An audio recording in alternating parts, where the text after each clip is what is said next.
Hi everyone, this is Mindy Eggen and welcome back to my channel. In today's video, I'm going to show you how to get more out of your die cuts by using alcohol ink backgrounds. I'll be using a combination of regular alcohol ink cardstock, alcohol pearl inks, the regular alcohol inks, and also some silver sparkle cardstock. I was able to create 3 cards plus ideas for many more with this simple alcohol ink session. First, let's take a look at the set that I'll be using tonight. This is the Honeybee Stamps Lovely Layers Greenery set. Now I want to show you some of the supplies I'm using. I have alcohol ink cardstock in gloss cardstock and the silver sparkle. I have the alcohol pearl in elixir and sublime, and I also will be bringing in celestial. I have aqua. I like to use hand sanitizer to clean up my glass surface. You can wear rubber gloves if you prefer to keep your hands clean. And I'll also be using this puffer tool. I did also show you some paper towel that I like to have ready to put my backgrounds on to dry, and then also using the blending solution. The first background I'm starting with is this silver sparkle alcohol ink cardstock, which is really gorgeous. I'm starting off by putting down a layer of the aqua alcohol ink. I had a couple drops of blending solution, added the aqua alcohol ink, and just moved that around with the puffer tool. Then I came in with elixir and sublime, which is in the alcohol ink pearl, and just added little bits or little drops of that blending solution to move it around. You don't need a ton of ink or a ton of blending solution to get these inks moving. I'm going to continue alternating between that dark green, which is the elixir, and the light green, which is sublime, and adding the blending solution until I fill up almost the entire piece of cardstock, and then I'll pick it up and move it over to my paper towel that I have set off on the side to dry. This next piece is going to be using the gloss paper. This is the alcohol ink cardstock. I sped it up because I did the exact same process, just adding little drops of each of those colors. But this time I'm also bringing in that alloy gilded, which is this flaky gold, and it's absolutely gorgeous. I'm also going to bring in the alcohol ink pearl in celestial just to kind of change up that color a little bit, add kind of that hint of blue because the aqua was getting lost. I want to make sure also that I'm not adding too much ink or blending solution where it's going to pool up around the edges, because that's just going to make it sticky. I'm going to pick this up with my tweezers and just set it off on the side to dry for a little while. So now that both of these backgrounds are dry, I'm going to give you a side-by-side comparison.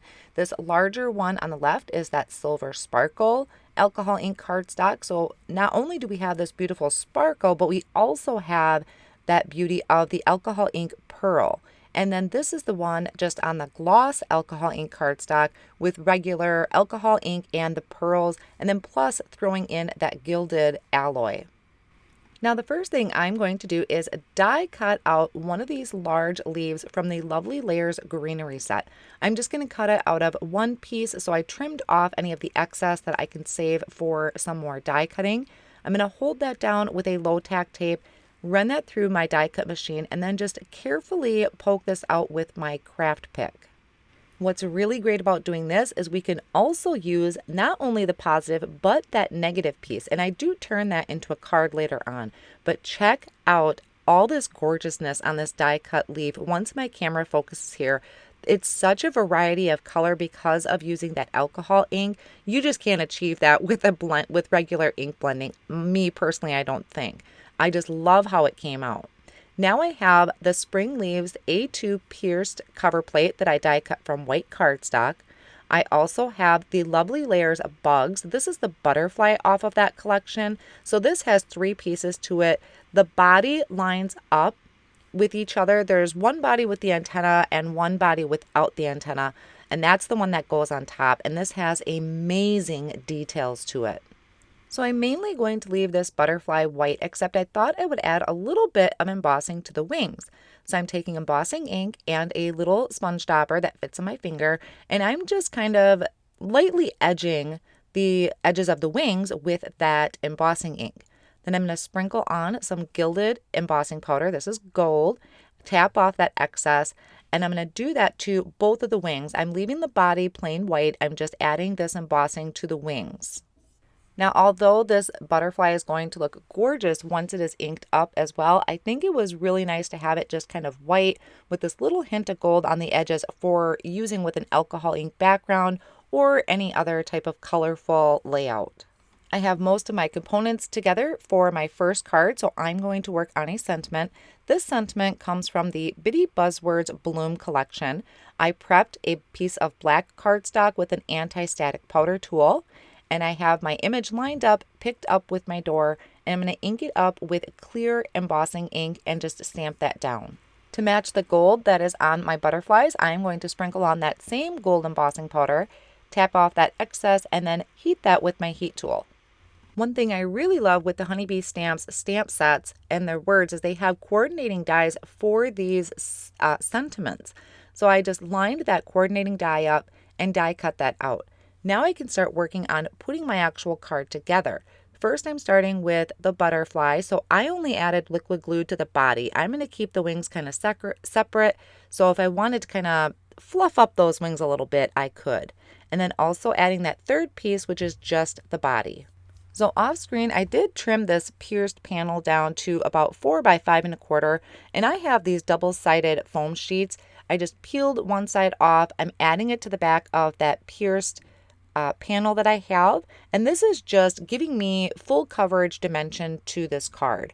And then I did go ahead and add it to an A2 size card base, so 4 1/4 by 5 1/2. I was loving my design, except I gotta be honest, the legs of insects creep me out, even on a cute die cut piece. So I did trim off the legs of my butterfly. I'm sorry, poor butterfly, but I did feel better about this then once I got rid of those legs. Now I can finish actually putting my card together. So I am adding liquid glue to the back of my greenery piece here. Just going to hold that down for a minute, make sure it's stuck really well. And then to add the butterfly, I'm just cutting some foam squares into some little thin strips, and I'm just adding that to the body of the butterfly. So one thing that caught me off guard a little bit is the sentiment actually die cut into 2 separate pieces. I was expecting it to die cut as just one. So I have 2 separate pieces here, and I wanted to add dimension to it, but didn't feel like cutting up a ton of small foam square pieces. So I used that coordinating die and die cut multiple layers of black cardstock to layer it up. Then I just used my liquid glue to add it to the front of the card. Now I could leave it just like this, but Honeybee has these gorgeous gem and pearl stickers. I just love them. They're so easy and convenient, beautiful color choices, and there's already adhesive on the back. So I went through and I picked out some light gem stickers. It's a light green, and I'm adding 2 underneath and 3 above the butterfly. I like to kind of highlight my sentiment when I'm doing embellishments, but since my butterfly was so close to the sentiment, I had to go more up top. So I used the light green because I thought it would look really well with my dark green greenery. So that is finishing up my first card that I have for you, which is using your alcohol ink backgrounds to do your die cutting of any of your die cuts like this greenery. I did take some of my other leftover pieces and turn them into cards. For instance, this one, this is the negative piece from my first card. So I lined the entire thing up with foam squares, and I even cut little itty bitty foam squares to put behind those smaller pieces that get towards the center of the stem. But I love how this came out, and it was just too beautiful of an alcohol ink piece to waste. So I added that with the foam squares to put a little bit of dimension to it. So I'll finish that card up in just a moment. This is kind of how I was scatterbrained when working on these backgrounds. This is another piece out of that Lovely Layers greenery set. I have 3 of these pieces cut from white cardstock, and I'm layering them up, but I'm offsetting each one. Now I die cut them in white because they're going on one of my alcohol ink backgrounds, but if you were going to use a white background, it would look really cool to die cut this in a rainbow of colors and offset each one. So now I have these 2 cards for sure ready for sentiments, but don't forget I also have a couple other pieces that I had from doing some die cutting just to create these cards. So for instance, I have my die cut pieces that I cut from the rest of that silver sparkle. I die cut a couple of these out that I'll save for future cards. And I also have the negative space from that piece I just added to the alcohol ink background. That could be another card. So lots of ideas here. So to finish this card up with the negative space, I just die cut out the word smile in matte silver cardstock and layered that with a black shadow. This is from the Bitty Buzzwords Bloom collection. And now to finish off this card, I had kind of a little mixed media idea, so I had to pull in this script background stamp. Now this is not honeybee, but I just really wanted to do this technique. And this is using archival ink and frayed burlap.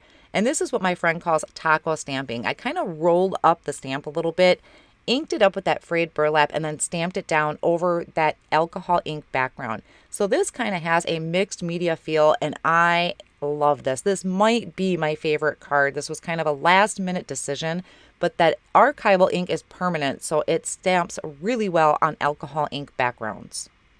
I'm also going to add a little bit more interest to this by taking some rubbing alcohol, and I added a little bit to my surface there, picked it up with a paintbrush, and just flicking this all over the background. It's very subtle. It didn't work out very well, but it was just still a little bit something. So then to finish this card off, I also have a die cut the word you and a shadow layer with white. Now the you is from black glossy cardstock, I believe, and this is from the Bitty Buzzwords Bloom collection as well, and finished it off with some of those pearls. So that concludes my 3 card ideas for you using your die cuts with your alcohol ink backgrounds. But there was also some ideas there to create even more. I hope this video has inspired you. I will have all of the supplies listed down below in the video description and over on my blog as well. Thank you so much for joining me today. Here are a few videos I think you may enjoy.